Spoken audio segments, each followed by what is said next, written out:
श्याम बाबा की तस्वीर या फोटो लगाने से क्या दुख प्राप्त होते हैं? यदि आपने घर में फोटो और तस्वीर बाबा की लगाई है तो क्या आप भी हो रहे हैं परेशान? राधे श्याम भक्तों, कैसे हैं आप? आशा करती हूँ कि बाबा की कृपा से स्वस्थ होंगे। देखिए, बहुत से लोगों का प्रश्न होता है कि जब से हमने खाटू श्याम बाबा का चित्र लगाया है या फोटो लगाई है या मूर्ति लेके आया हूँ, जब से मेरे जीवन में बहुत ज़्यादा घोर कष्ट हैं। तो आप ये समझ लेना कि जब बाबा, तो देखिए, कभी किसी को कष्ट नहीं देते हैं। बाबा का नाम ही है हारे का सहारा।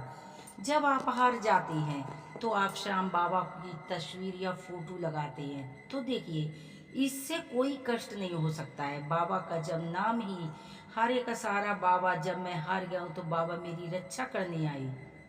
देखिए, आप नहीं लाते उनको, जब बाबा की कृपा होती है ना, जिस घर पे और जिस पर बाबा की कृपा होती, बाबा उन्हीं के घर जाते हैं। जब आप हर तरह से टूट जाते हैं, हताश हो जाते हैं, तो बाबा स्वयं कृपा करके और आपके घर आते हैं। तो सबसे पहला अपने दिमाग से ये निकाल दें कि बाबा जब से आए हैं, जब से हमारे जीवन में कष्ट है, हमारे घर में लड़ाई झगड़ा होने लगे हैं, हमारे सारे काम बनने लगे हैं, जब आप निगेटिविटी कोई चीज़ सोचेंगे तो आपके घर में उल्टा होने लगेगा। आपको सकारात्मक ऊर्जा का अनुभव करना चाहिए कि बाबा हमारे घर आए हैं। आप उनको उत्तर या पूरब की दिशा में उनकी प्रतिमा है या फोटो है, पीला वस्त्र बिछाकर, पीला कपड़ा बिछाकर आप उनको विराजमान करें। कभी भी दिमाग में ये ना आए कि बाबा की कृपा से हमारे घर में बाबा आए, जब से हमारे घर में कष्ट आ रहे थे। ये हर चीज़ अगर आप उल्टा सोचोगे तो उल्टा होगा। ये जो कष्ट होते हैं ये सब हमारे पूर्व जन्म में लेखा जोखा होते हैं। जब हमारे जीवन में कष्ट आते हैं तो हमने किसी जन्म में बहुत यानी कि मतलब बुरे काम किए होंगे, तो वो कष्ट हमको अब इस जन्म में भोगने पड़ रहे हैं। देखिए, जाने अनजाने में बहुत से ऐसे हम लोगों से पाप हो जाते हैं, तो उनकी सज़ा हमें भोगनी पड़ती है। न चाहने के बाद भी किसी से अशब्द बोलना, किसी की चोरी, बेईमानी, या हमने इस जन्म में नहीं तो पूर्व जन्म में की होगी, तो उसका कष्ट हमें मिलता है। देखिए, भगवान है ना, जो कि कृष्ण है, राधे रानी है और बाबा श्याम है, भोलेनाथ, कोई किसी को कष्ट नहीं देता है। ये सब अपने अपने कर्मों की सज़ा मिलती है इन्हें। लेकिन जब बाबा ने आपका घर चुना है और आपके घर आए हैं, तो ये गलती भूल कर भी न करें कि जब से बाबा हमारे घर आए आप उनकी प्रतिमा निकाल दें या उनकी फोटो मूर्ति कुछ न निकाल दें। श्रद्धा के साथ बाबा के पास बैठिए, उनसे अपने दिल की बात कहिए, अपने पापों को क्षमा होने का उनसे प्रार्थना कीजिए कि बाबा, जो भी हमने जाने अनजाने में पाप किए हैं वो पाप हमारे सभी समाप्त हों।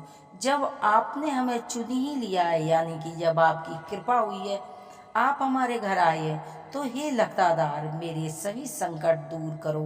बाबा की कृपा से देखना आपके सभी संकट बहुत ही जल्दी दूर होंगे।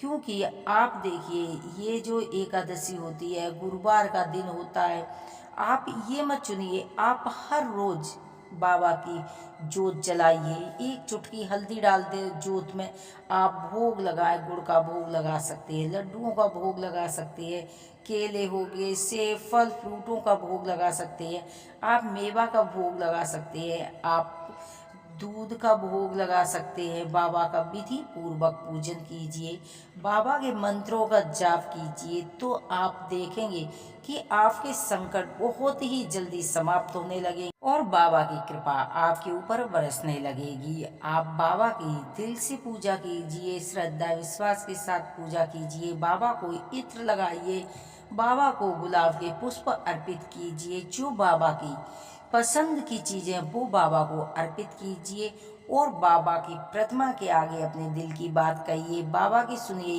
एक दिन बाबा जरूर बोलेंगे जय श्री श्याम। जब भी सुबह उठते तो बाबा से बोलो, बाबा जय श्री श्याम। देखना कि बाबा एक दिन इसका उत्तर जरूर देंगे। तो आप दिमाग से ये जो आपने वहम पाला हुआ है कि बाबा जब से आए हमारे घर में कष्ट होने लगे लोगों की बातों में आकर, ये पाप मत करना कि जो बाबा की तस्वीर है या मूर्ति है आप घर से बाहर निकाल दें। कोई किसी को कष्ट नहीं देता है, कोई भगवान कष्ट नहीं देता, सब अपने कर्मों की सजा होती है। श्रद्धा से बाबा की पूजा कीजिए, लोगों की बातों में न आते हुए। यदि आप लोगों की बातों में आएंगे तो आप अपने जीवन में बहुत बड़ा संघर्ष खड़ा कर देंगे। तो लोगों की बातों में न आते हुए आप गुप्त रूप से बाबा श्री श्याम की पूजा कीजिए। देखिए, जिसको श्री कृष्ण भगवान ने आशीर्वाद दिया कि जो कलयुग में हार जाएगा उनकी आप रक्षा करोगे, उनकी आप सभी मनोकामना पूरी करोगे, तो आप बाबा के सामने अपने को हारा हुआ महसूस कीजिए और कीजिए, हे लतादार मैं हार चुका हूँ, अब मेरी लाज तेरे हाथ में। इतना बोलते ही आप देखेंगे कि श्याम बाबा की आपके ऊपर करुणा बरसने लगेगी। इसी प्रकार आप बाबा की पूजा करें श्रद्धा भाव से। सुबह को दीपक जलाएं, शाम को दीपक जलाएं, धूप दीप से उनको आप प्रसन्न करें और आप अपने जीवन में चमत्कार देखें। कर्म करना हमारा काम है और फल देना बाबा श्री श्याम का। तो आप सभी भक्तों को इसी जानकारी के साथ जय श्री श्याम मंत्रों का जाप करते रहिए। आप अपने जीवन में सुख की अनुभूति करेंगे। यदि हमारी जानकारियाँ आपको पसंद आती हैं तो प्लीज़ चैनल को सब्सक्राइब करें, वीडियो को लाइक करें, कमेंट में जय श्री श्याम लिखना न भूलें। आप सभी भक्तों को जय श्री श्याम बाबा की जय।